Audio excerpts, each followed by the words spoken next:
Assalamualaikum warahmatullahi wabarakatuh. Kembali lagi bersama saya Prasetya Fadaditya dan rekan saya Alika Nugraha. Ya, selama 30 menit ke depan akan menemani Anda dengan cerita-cerita menarik di sepak bola hanya di Propaganda, program sepak bola Untuk Anda. mantap.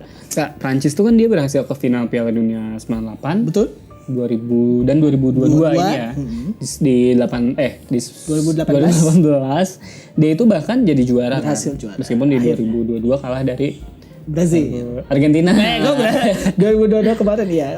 2022 kalah deh sama Argentina. Nah, meskipun kalah, tapi kayaknya buat Piala Dunia 2026 dia tuh kayaknya masih dijagokan ya. Dan menurut saya kekalahan kemarin juga ada faktor penalti ya. kurang beruntungan juga karena banyak pemain inti yang cedera juga. Iya, Kante segala macam nggak main. Pogba. Iya, meskipun problematik. Terus gitu-gitu aja sebenarnya kalau Pogba main. Nah Kak, kalau misalnya kita bicara di luar sepak bola ya, Prancis ini kan negara yang besar secara politik. Betul. Dengan sumber daya yang dimiliki, tentu banyak yang menyangka Prancis ini bakal dengan mudah untuk menjadi penguasa di sepak bola. Namun nyatanya tidak demikian nih. Sebelum era 1980-an, Prancis ini malah kesulitan tampil di Piala Dunia maupun Piala Eropa. Baru sejak Piala Dunia 1998 itu, Prancis bisa mendominasi. Mereka ini telah mencapai 3 final Piala Dunia setelahnya. Jadi 2006, 2018 sama 2022. Benar, 2006 itu yang Zidane ya. Iya, dia gagalnya karena emosi. Bukan karena gila. Udah, kalau kita emosi tinggal ambil air wudhu.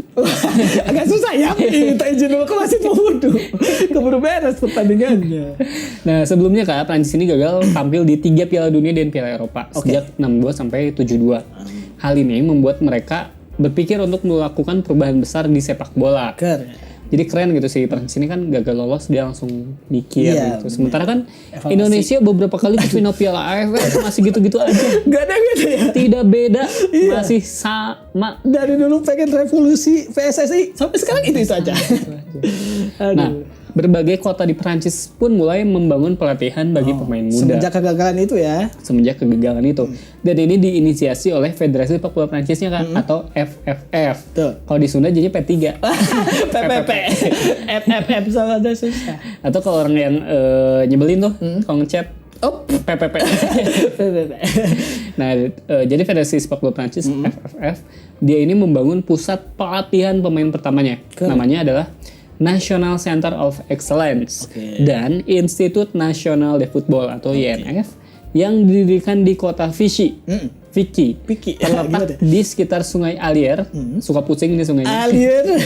Di tengah negara Prancis. Keren. Nah, ternyata langkah yang mereka lakukan ini tidak memiliki dampak signifikan untuk menemukan dan mengembangkan talenta baru di persepak bola Prancis. Karena itu lahirlah sebuah cetak biru atau blueprint yakni The Professional Football Charter yang dibuat pada 1973. Yang ini tuh isinya poin-poinnya setiap klub profesional wajib memiliki akademi. Kemudian yang kedua, menambah fasilitas yang tersedia bagi para pemain muda. Dan terakhir, meningkatkan mutu pelatih untuk meningkatkan mutu pemain muda yang akan dihasilkan. Inilah 3 poin yang akhirnya membawa perubahan. Benar. Nah, FFF dan pemerintah Prancis ini membuat 32 sekolah khusus sepak bola. Keren. Ya sebenarnya itu tuh kayak semacam sekolah reguler aja, tapi ada porsi buat sepak bolanya gitu. Kalau di sekolah biasa mungkin pelajaran biasa dan jam olahraga. Kalau ini jam olahraga ada jam matematika kita. Nah, INF baru pun dibangun di Clairefontaine yang dekat dengan Paris. Kalau gerakan beda yang diinisiasi sama Pangeran Siahaan itu kan dekatnya dengan Erick Thohir. Sama kita aja langsung ya. Nah, fasilitas INF Clairefontaine kala itu adalah yang termewah dan tercanggih.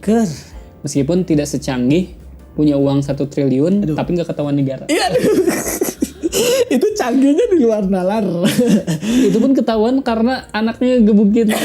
Bukan karena tindak aparat ya. Tindak aparat gitu. Nah, si FFF ini diberi masukan oleh mantan pelatih mereka, Stefan Kovacs. Betul. Ia meminta sekolah sepak bola sebut harus gratis, intensif dan berfokus pada pengembangan individu. Bukan filosofi sepak bola tertentu. Ini mah awalnya doang gratis. Jadi tiba-tiba ada sumbangan dari sekolah. Ada mau dicicil apa langsung. Kalau anaknya gak bayar diomongin sama pemain lain. Nah, tapi itu Kak, menarik sih, dia kan bilang bahwa bukan filosofi sepak bola tertentu. Betul. Ini dilakukan Prancis berarti tahun 1970-an Tadi ya, iya. 70-an. Gara-gara 80-an. kegagalan tadi. Sementara di Indonesia kita tuh masih harus menerapkan skema tertentu yang 4-3-3 itu loh Kak. Yang mana kan mungkin kalau di negara lain nggak pasang formasi itu kan. Jadi gak fokus ke mana-mana tuh, ke pengembangan individu enggak, Iya. ke pengembangan pola Permainan juga iya, enggak. betul. Jadinya kayak si Connor Henderson yang di episode berapa ya? 89. Oh iya betul. Yang dia nggak bisa main di klub lain karena dia tuh Arsenal banget. Iya, gak bisa memakai cara bermain yang lain. Betul.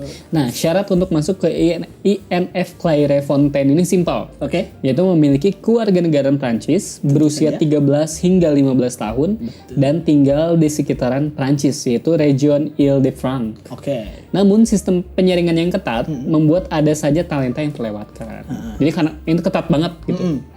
Setelah melalui 4 tahap seleksi dari akademi dan trial atau uji tanding, hanya 22 orang yang bisa terpilih setiap tahunnya. Dari satu negara tuh berarti dari satu negara. Kenapa hanya 22 orang? Karena kalau 50 orang bisa disangka mau seserahan. Banyak banget. Jadi ngabring kan. Aduh. Kenapa jadi seserahan ya banyak orang. Nah, Dimitri Payet nih, contoh-contohnya Dimitri Payet, N'Golo Kante, Antoine Griezmann adalah talenta terbaik yang bermain di timnas Les Bleus.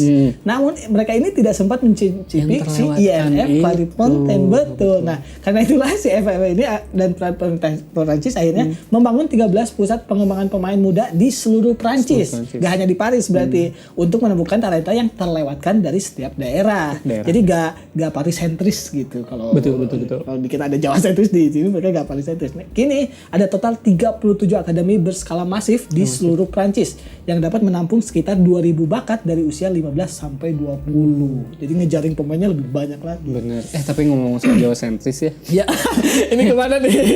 Arahnya nih, ini gak ada di skrip nih. Waktu kemarin tuh ada video ini Kak, ada orang dia tuh udunan buat apa sih, ngebeliin temennya sepatu baru. Oke. Karena si sepatunya tuh udah bolong. Terus ada yang komen harusnya urunan bukan udunan, karena udunan itu artinya bisul. Aduh. Dia pikir Indonesia ini Jawa. Iya, Jawa doang. Iya. Betul kan? Ya di kita mah udunan kan. Betul. Masuk akal aja. Oke. Sangat ini ya intermezzonya ya, jauh dari dunia sepak bola.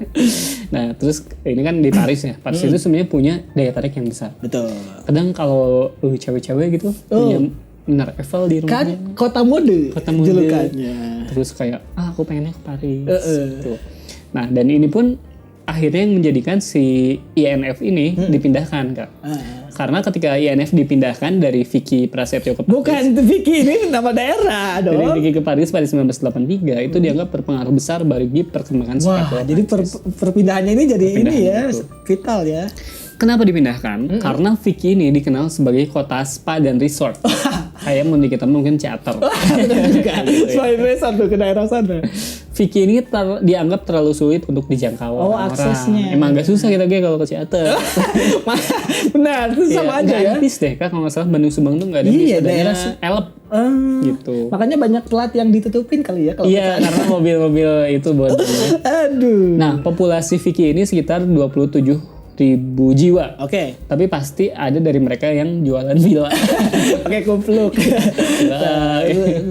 Aduh. Nah, sementara Paris ini punya populasi 10 juta jiwa. Waduh. Paris juga sebenarnya menjadi salah satu kota pilihan dari imigran yang datang ke Prancis. Oh enggak. Ini kemana nih arahnya nih? Enggak maksudnya nggak pakai ini. Benar. Oke. Karena ya hal ini secara sadar diperhatikan oleh pemerintah Prancis. Talenta sepak bola akan lebih banyak ditemukan di kota-kota yang sangat multikultural seperti Paris. Kayak Paris. Nah, apalagi Paris ini punya fasilitas olahraga yang melimpah di setiap sudut kota. Banyaknya pertandingan bola yang seru di sana gitu terdapatnya. Nah, mengutip Eurofootball Daily, sejak 2000 hingga 2018, ada 60 pemain yang berlaga di Piala Dunia yang lahir di Paris. Paling banyak di antara kota manapun di dunia. Nah, di dalam skuad Prancis yang berpartisipasi di Piala Dunia 2002 Qatar aja, ada 11 pemain yang lahir di Paris. Di sekitaran suburbannya lah. Di Bandung mah Soreang. Daerah-daerah situ lah. Bandung coretnya lah. Bandung coret Cimahi. Iya. Cimahi kan suka ngaku ke Bandung. Jatinangor.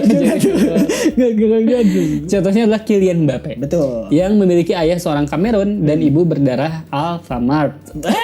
Aljazair dong. Aljazair. Kalau Alfamart mah dia jadi jajanan. Dia lahir di Alfamart gimana sih?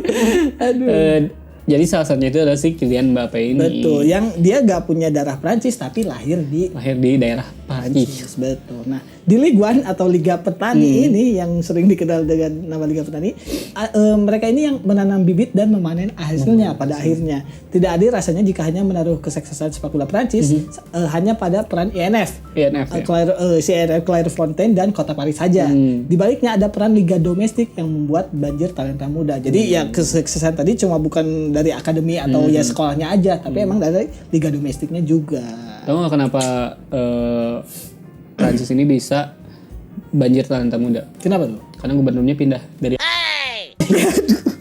Nah, peran kerajaan Qatar yang berinvestasi di PSG secara tak langsung mendongkrak popularitas liga domestik. Oke. Kehadiran Neymar, Mbappe hingga Lionel Messi bertanggung jawab mendongkrak kerataan penonton yang hadir ke stadion di Prancis. Betul. Sementara kalau mau mendongkrak elektabilitas bisa dengan menjadi ketua PSSI dulu. Aduh, saya gak ikut-ikut Pak Erik.